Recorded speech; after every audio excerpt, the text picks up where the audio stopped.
I remember August 1969 well, for more than one reason. Personally, this was the month I moved from my job as a clerk for the Ministry of Pensions and National Insurance in Bangor to the Unemployment Benefit Office in Carnarvon. But of course, the big news was the closure of the Norwich Quarry here in Llanberis, where I was born and bred. This was shocking news for the whole area. My job in Bangor had meant that I had involvement with issues regarding the health of the quarrymen. Part of my job in Bangor had been to arrange a medical for all the quarrymen of North Wales who were suffering from the effects of slate dust. This was a nasty illness which was difficult to assess, and one time one of the quarry doctors had even suggested that slate dust was beneficial to the quarrymen. The routine at the time was to call the quarrymen to have a routine examination of the lung. I remember the primitive X-ray equipment and the need to blow into a machine to measure their breath. The quarrymen were assessed according to their disability. Soon after moving to Carnarvon, I came into more contact with the quarrymen, as many of them had to sign the dole.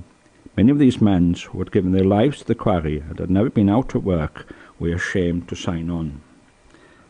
I particularly remember how the quarry's closure affected one of the quarry's great characters who lived in the same street as me in Blaenau. His name was Eddie Jones, or Eddie Patrwm as he was known.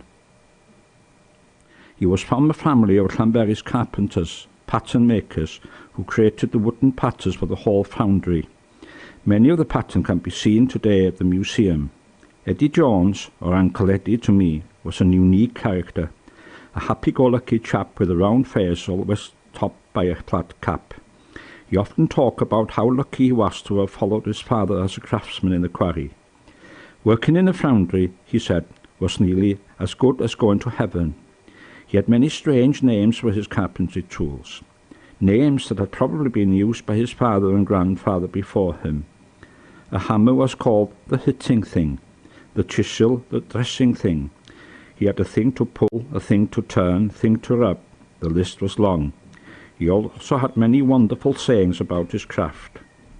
The closure had a profound effect on the names and sayings associated with tools of the trade, and most were no longer heard of after the quarry's closure in 1969. The industry and the culture ended with the closure.